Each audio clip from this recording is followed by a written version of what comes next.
Assalamualaikum warahmatullahi wabarakatuh. Kisah detik-detik wafatnya Rasulullah ini sangatlah sedih, bahkan sampai meneteskan air mata. Mari saya ajak Anda untuk mendengarkan kisah lengkapnya. Berikan like dan share video ini. Semoga bernilai amal jariah karena ikut men-syiarkan kisah Islami kepada masyarakat Islam dan dunia. Terima kasih. Hari Senin, 12 Rabiul Awal, tahun ke-11 Hijriah, bersamaan dengan hari lahirnya Rasulullah. Allah perintahkan kepada malaikat Jibril, Jibril, kau turun jemput kekasihku Muhammad. Cabut nyawanya dengan catatan, tanya dulu. Jika dia sudah mau, lakukan tugasmu.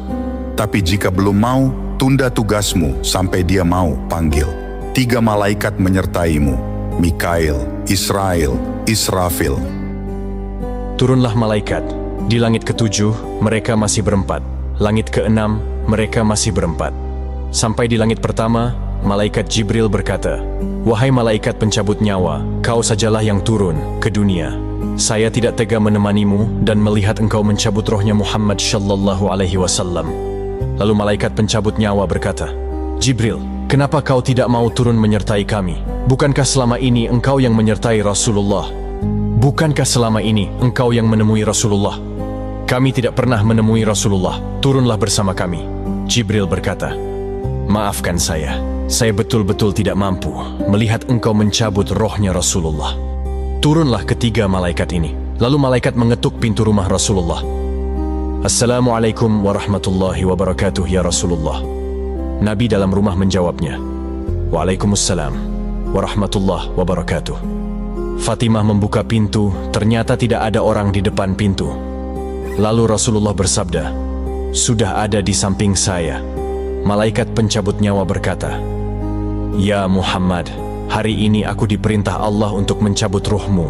Menurutmu bagaimana?" Rasulullah menjawabnya, "Wahai malaikat, 24 nabi dan rasul senior saya, 24 nabi dan rasul pendahulu saya.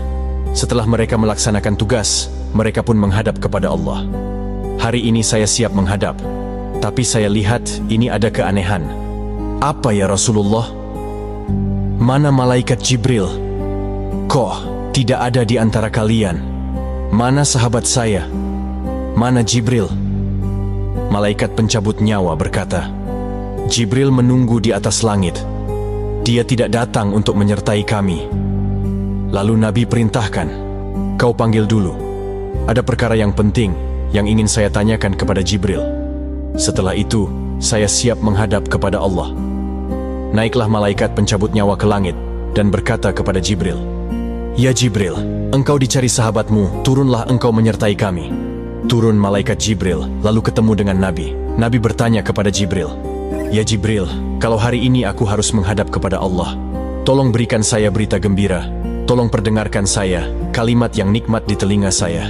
Lalu Jibril bersabda, "Ya Muhammad, saya dapat berita gembira dari Allah. Seluruh malaikat yang pernah Allah ciptakan antri untuk menyambut rohmu, ya Muhammad. Apalagi ya Jibril. Ya Muhammad, seluruh nabi 24 haram masuk surga sebelum engkau lebih dulu. Meskipun engkau nabi paling terakhir, tapi Allah memberikan garansi dan jaminan.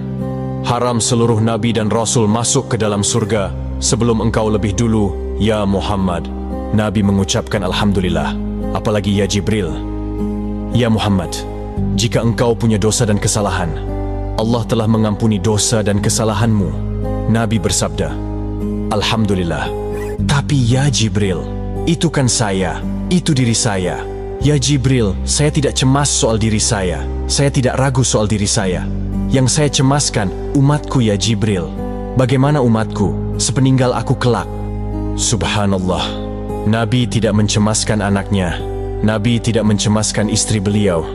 Nabi tidak mencemaskan keluarga beliau. Yang beliau cemaskan kita umatnya. Jibril lalu berkata, "Baiklah kalau begitu ya Muhammad, nantikan saya." Jibril lalu menghadap kepada Allah.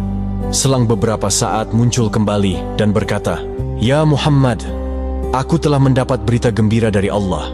Meskipun engkau sudah tidak di tengah-tengah mereka, meskipun engkau sudah tidak berada di tengah umatmu, selama umatmu berpegang kepada Quran dan Sunnah, mereka akan selamat dunia, sampai di akhirat.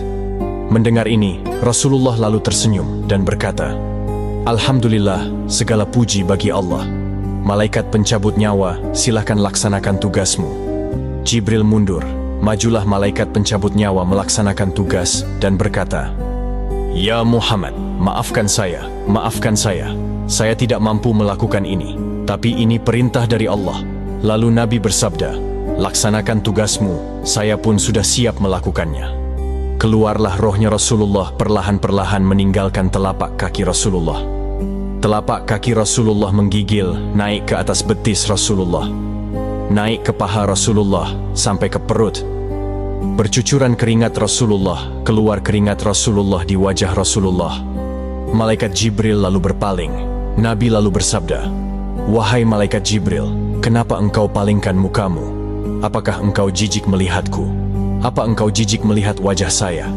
Jibril bersabda, Ya Muhammad, ketahuilah demi Allah yang menguasai segala-galanya. Tidak aku jijik melihat mukamu ya Muhammad. Aku tidak tega melihat engkau menghadapi sakaratul maut. Aku tidak mampu melihat engkau menghadapi sakaratul maut. Nabi lalu bersabda, Ya Jibril, ketahuilah, andai saja Allah tidak cinta kepadaku, andai saja Allah tidak sayang kepadaku, betapa sakitnya sakaratul maut ini. Tapi aku mohon kepada Allah, Ya Allah, jangan engkau timpahkan sakitnya sakaratul maut ini kepada umatku. Bebankan seluruh sakitnya sakaratul maut ini. Bebankan seluruh sakitnya sakaratul maut ini hanya kepadaku. Jangan engkau berikan kepada umatku, Ya Allah. Begitulah cintanya Rasulullah kepada kita.